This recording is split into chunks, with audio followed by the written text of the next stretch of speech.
আমার গাঁদা গাছে কলি এসেছে। এবার প্রত্যেক দিন গাছে হালকা করে জল না দিলে গাছ শুকিয়ে যাবে, বাড়তে অসুবিধা হবে। ওই জন্য গাছ লাগালে তার অবশ্যই যত্ন নিতে হবে। প্রত্যেকটা গাছেই কলি এসেছে, যদি এখন ফুল আসতে দেরি আছে, আস্তে আস্তে আসবে। একটু একটু করে জল দিয়ে গাছগুলোকে বড় করতে হবে।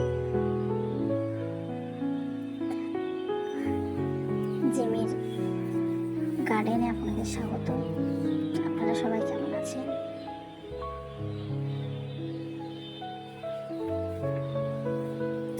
এটাও একটা কাজ, প্রত্যেকদিন গাছের যত্ন নেওয়া, জল দেওয়া, এই কাজগুলো সব। তবেই গাছে সুন্দর ফুল পাওয়া যাবে। ফুল এমনি এমনি হয় না, যত্ন করতে হয় তবেই ফুল আসে। এই যে একদিন দেওয়া হয়নি জল, গাছ শুকিয়ে গেছে, মাটি শুকিয়ে গেছে। এগুলো খেয়াল রাখতে হবে, নাহলে গাছ বাড়তে পারবে না।